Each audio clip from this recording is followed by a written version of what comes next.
This is our shuttle bus that we are converting into a mobile getaway. It's not a schoolie. We're not doing van life. It's not an RV. We're not doing a camper conversion. Mobile getaway. Keep that in mind. Today we're going to be installing the sink. Finally, we've done a lot of electrical work lately and framing and walls. Today's sink day. I hope it goes smoothly. Let me show you what I did so far. So far, as you can see, we got some framing in. We got walls, we got kind of a bench cabinet unit going on, and we want to add a hand sink right here to this area. I chose that area because it's a nice solid wall with no windows in the way, and I can put a normal height sink without blocking my windows. We really love our windows.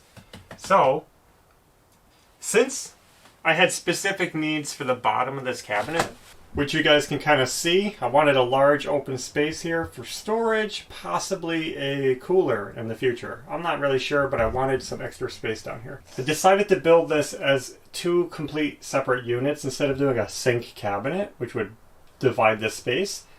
I'm building this, and I'm going to do a separate sink cabinet right here, and I actually built it already. And since the sink cabinet isn't going to line up with the cabinets underneath, I wanted it to stand out as its own unit. So I built something that's going to look like it's just sitting on the counter, this counter. But before I bring the sink cabinet in, I have to run the water lines to it. So let's get those run. They're going to come right up this opening next to the door, and then I can get that sink basin. So for water lines, I'm keeping this really simple. Since it's just a hand sink, we don't need a lot of demand, we don't have a lot of flow. So I'm going to be using this 3/8 inch tubing. This is going to keep our setup super simple, so easy to run and inexpensive. This is the same tubing that you would use to hook up a water reverse osmosis water filter system. It's easy to get, it's cheap, and you can use these little push connectors that are going to be really handy. I'll show you guys that soon. I'm going to be running this from the back here, fishing it along the wall. I have a channel that it can go through up to the sink. Alright, I got that water line run. You can see right here kind of sticking up.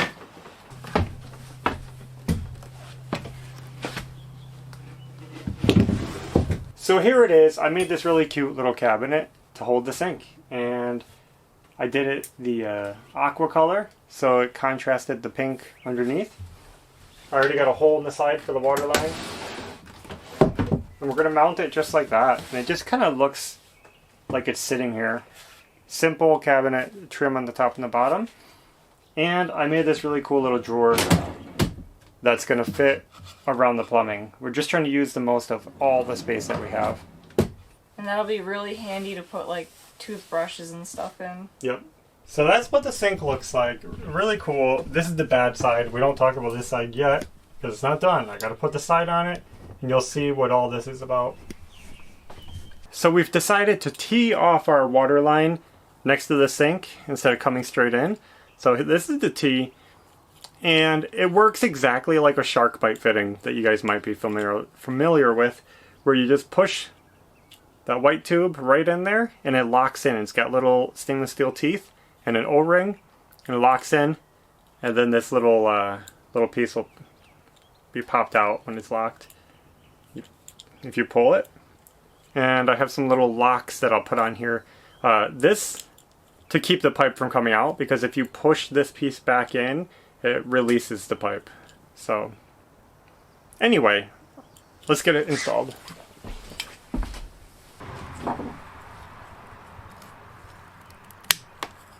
That's good.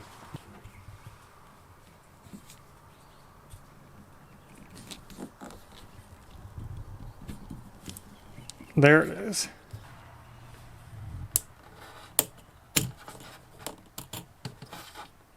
So that should keep that piece from accidentally releasing. That's a lock. And now that's on there and it shouldn't come out. Shouldn't leak. Should be okay.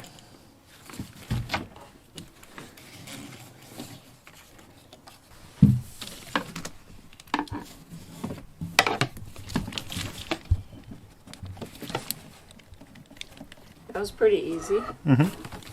So I decided to put this extra split loom tubing on here just to protect it from all those screws that might be poking through, and that's going to keep it extra safe.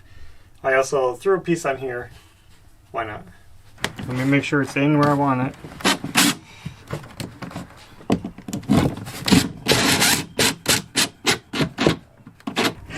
I think that's good. So I went searching for a countertop to use for our sink, and I didn't want to use the butcher block that we've been using elsewhere, like this. Doesn't that look like a whale? Yeah. Because I wanted it to be really water resistant. So I was looking for something that didn't matter if it gets splashed and I don't have to oil it or anything like that. So it led me to this plastic countertop. Basically, people pay a lot of money for solid surface countertops. I'm going to try an experiment and use a cutting board. This is an 18 by 24 by 1 inch thick. Look how thick this cutting board is. Solid plastic cutting board. I found this on Amazon for like under 30 bucks, I think. And I thought that's a pretty good deal for a solid water resistant countertop. I don't know how it's going to cut. We're going to cut it and see how that's going to go. And also, I was kind of disappointed that it has a texture on it. I thought it was going to be smooth, but it's got a little bit of, you know, roughness. So, I don't know. Is it going to hold dirt? I have no idea, but it's worth trying an experiment with. The other problem is, can we hook the sink to it properly? Will it stick? Will silicone stick to this? We're going to find out.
So here it is, the top.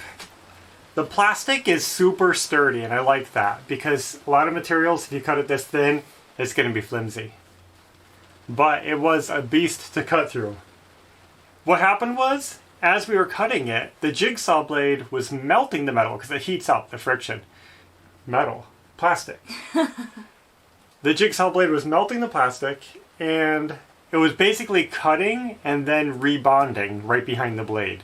So you cut it, it's still solid. You cut it, it's still solid. It just kept remelting and sticking to itself. I ended up switching blades. We had a mishap and it fell and my blade broke. Anyway, so I switched blades. I actually have a plexiglass blade and that worked a little better, cut it easier, and took out more material. And just kept doing passes until it came loose. And then I cleaned up the edges and I think it looks pretty good. Actually, this is pretty cool because if it works, like I said, it's super sturdy, waterproof. It already has rounded edges because it was a finished cutting board. The only obstacle we have now is getting it secured and trying to hook the sink to it. My idea is to screw it right through the top, right here and here, because the sink is going to be sitting on it anyway. I was going to tell you that I might go in soon because it's getting rainy. Well, you and Maverick can go in. Yeah, I'm going to come in. I'm hungry. Make sure you let that bug go that he had in that peanut butter jar. Yeah. And then you guys can go in. So what do I... Go in the front door.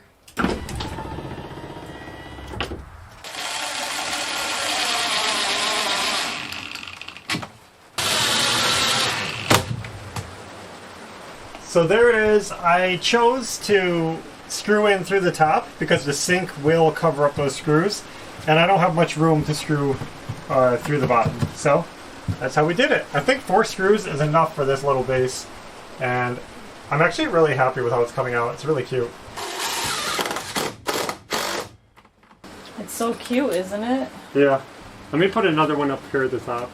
Yeah. Now I brought out some extra lighting because it's getting late, and I want you guys to see this cabinet I built, this shelf. This came out so good. I'm super happy with it. The idea is I needed a spot to put a water filter. It's a kind of like a Berkey water filter. It goes here. The Pure One filter is what we got. I'll tell you the truth, I didn't cut this right. It's about a 1/4 inch off, maybe. But it'll hold the filter, so, you know, it's not perfect. But here it is. This is where the water filter will stand. I wanted to make the most of this space, so I decided to build in a couple of little cubbies.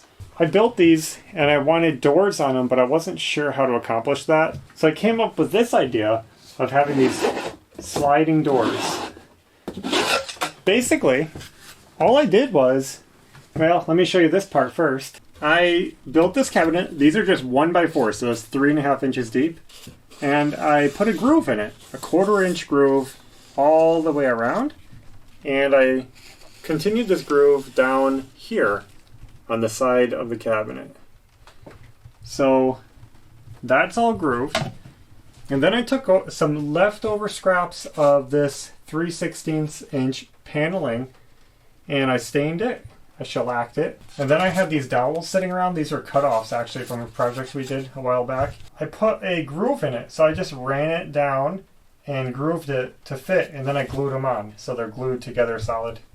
And that just acts as a little pull handle so that it fits in here. We can close it up, and it looks so cool. I love it. So the idea is that it'll keep stuff in when we're driving. And even though they're easy to open, the momentum of the vehicle is this way. So if you have to stop quick, they're always going to want to close tighter. This one the same way. I just grooved the bottom of this tray up and over. Get back in there. Now, this was actually leftover wood from this project right off of this cutout. So I took a piece of that wood to cut it to this shape. I just think it came out really, really neat. And I think we're ready actually to put the sink in. So let's get that ready. I'll show you the sink we got. This is the sink that we got. So there is our sink. I put that drain in there. I know it's a weird color. It's what I got. Let me just throw this in here so you can get an idea.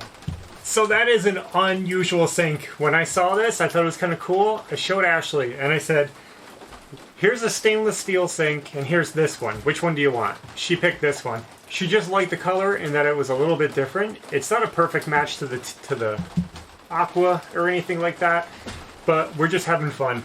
It's also heavier than a stainless steel sink, but it's not too heavy. It's plastic. It's not porcelain or anything. So we went with this. Ashley likes it, Belle likes it, and we thought we'd try it out. The only problem is it doesn't install with clips like a lot of sinks. It just gets glued down. Like you put silicone under it and you squish it. I'm going to try this stuff. There it is. I've heard that it's very good, sticks to everything, so we're going to try that out. Before I get any glue going, I'm going to put the faucet and soap dispenser. We're putting a soap dispenser in here, on here. And I know that it looks dangerously close to this. It's going to work out so awesome. So let me get the hardware installed, and then we're going to try to get this sink put in place. I'm going to be using this instead of a standard trap under the sink. And what this is basically it has this rubber seal on the inside of it, and it only lets water go one way. This will let me have a much tighter clearance under this sink and not worry about the P-trap that normally comes under a bathroom sink. This was a suggestion from a viewer actually many weeks back, and I remembered it, so I said let's try that out. So I'm going to be putting that under the sink. It's going to save us so much room, and it's going to be so cool. Okay, so I wanted to find a faucet for the sink that was a low flow to save water, but also not aerated. I didn't want any of those aerators in it because I'm not going to have a high pressure system. We wanted a low pressure, easy flow faucet, but we wanted it to look nice. This is what I found. It's only got one water input. It's cold water only because that's what we're doing. We're not having hot water. And it's basically a drinking water faucet. So that's how I found it, drinking water faucet. So this would be hooked up typically to like a reverse osmosis water system. And that's perfect because we're using reverse osmosis tubing. This faucet comes with all the hookups to hook directly to this piping. It's going to be so easy to install. We also got this little soap dispenser that I'm going to mount next to it. That's going to keep one more thing from floating around the bus needing a home. It's going to be mounted right to the sink. So yeah, let's get back to the sink. Let's get that sink installed.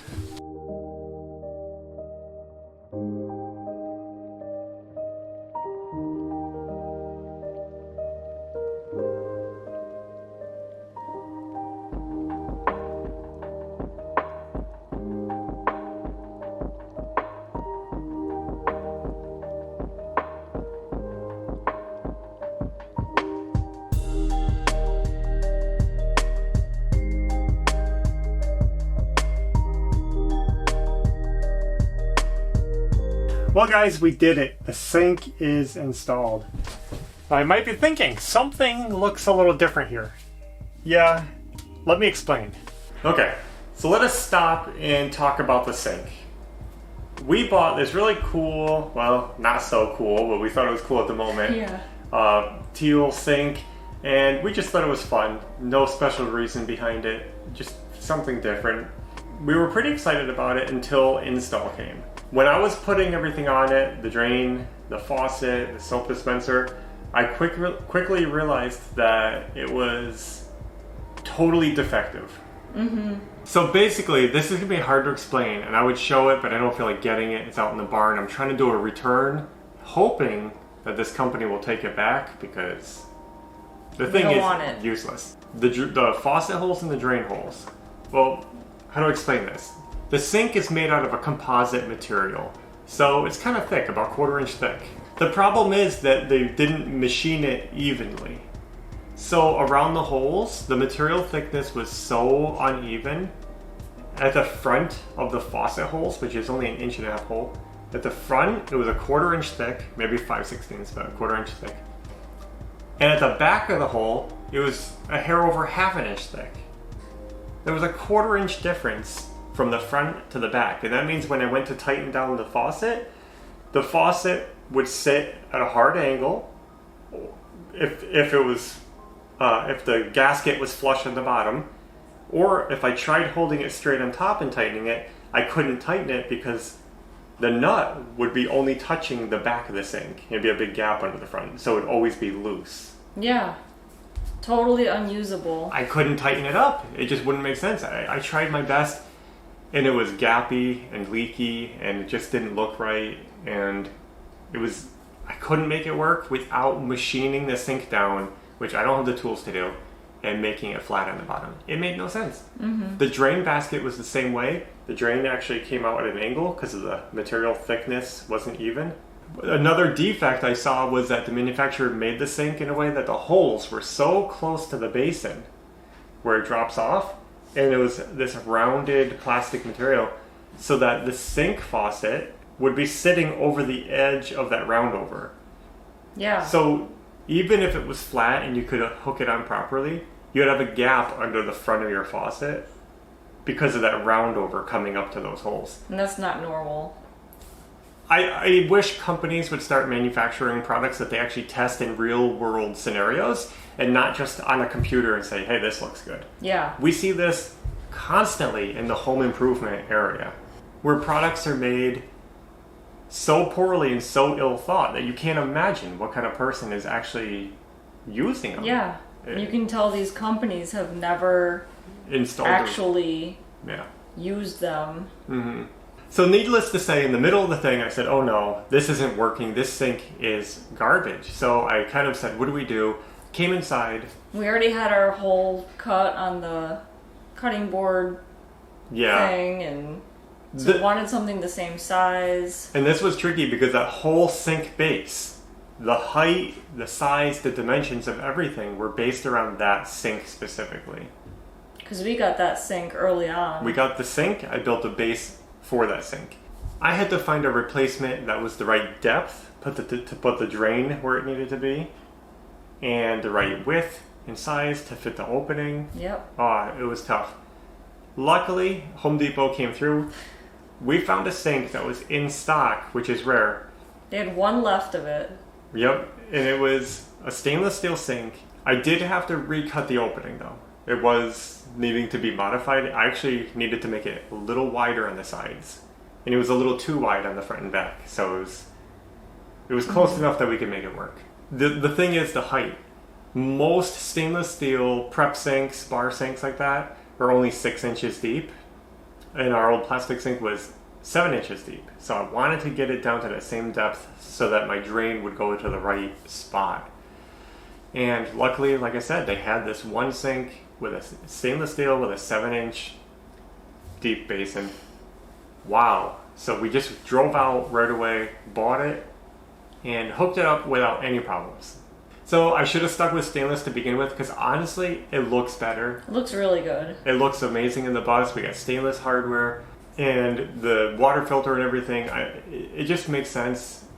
And the other thing, the teal thing, it probably would have just been a big regret. So I'm glad it was defective. But despite the problems, look at this looks awesome. I know I should have got a stainless one. We already had this, so I stuck with it. This is just it's brown, whatever. So you can see how tight our clearances are here because this shelf had to be pretty low to hold our water filter. You'll see that soon. So I made the most of this space by buying a 2-hole sink.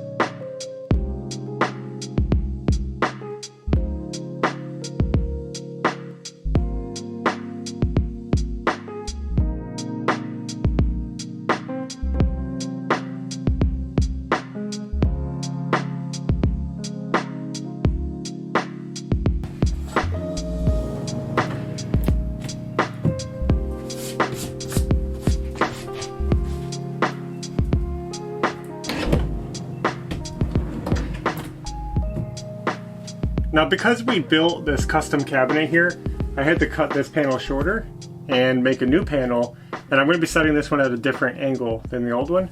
Just wanted to show you how I put this together quick. I wanted it to kind of match the rest of the panels in here with the aluminum, but I could only find these 1/2-inch C-channels, so I made them work by first cutting them at a sharp angle because of the angle of the roof. Had to notch this one, but whatever, I cut it. And then I just cut some shims to take up the slack in the back. And then they just sit on there nice and securely. So that's my little hack to use those fat channels to trim this out. And it's gonna go just like that. That doesn't offend you, right? Seeing the screws? No. So we were done, but we weren't quite done. So I've been working on this. And as you can see, we made some modifications. We got the ceiling panel put up. That's looking a lot more finished. But also straps. This is our water filter system, And I put it in place. I got it where I wanted it, and let me show you what I did. So I found these little brackets that I could put a strap through. And I mounted those in the back corner, here and here. And I just put some double-sided Velcro strap through it. I also put some foam on the wall. You can see this black foam. This is a padded foam, and I put a 1/4 inch on the bottom, 3/8 inch on top. And I don't know if you'll be able to see it, but that's because right here is about a 1/4 inch to this lip, a little less. But here it's deeper. This is narrower than this. So I needed a fatter foam on top.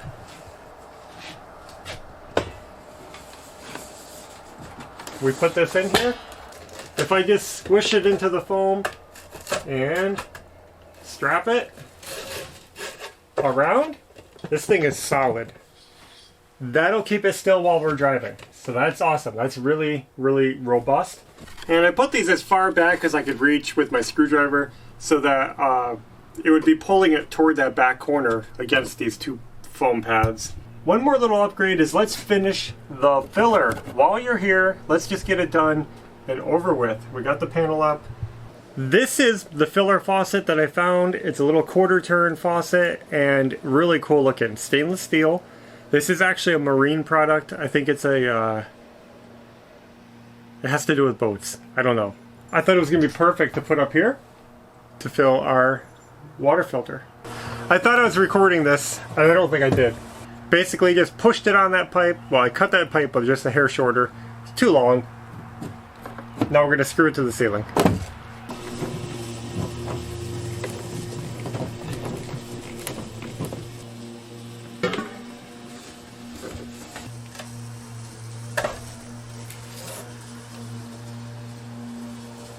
We can take the lid off. It is close, but you know, we're making do with what we got to work with here.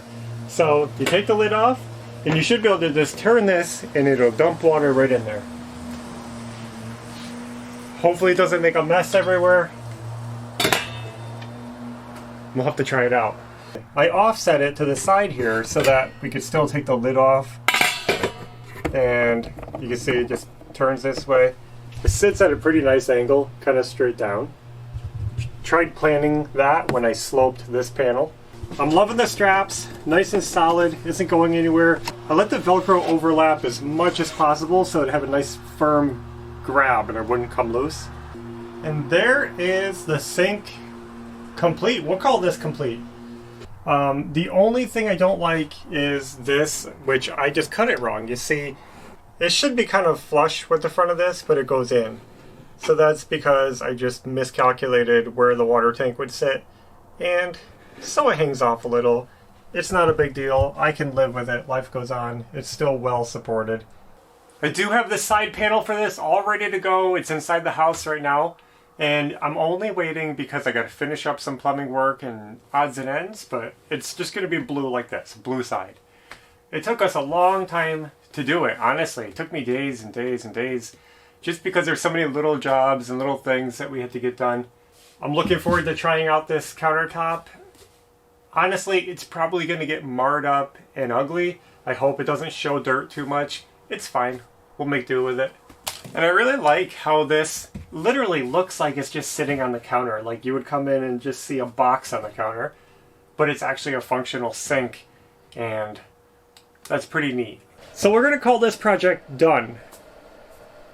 We don't have the water running yet, so I can't test out anything. I'm hoping to do a pressure test before we put any water in the system, just make sure there's no leaks. We're going to be working on that soon, getting the fresh water tanks in, getting all the rest of the plumbing done on the back end. Thanks for watching. We'll be back soon with another video. I don't know what I'll be doing, but it's going to be cool. So look forward to that. And until next time, take care.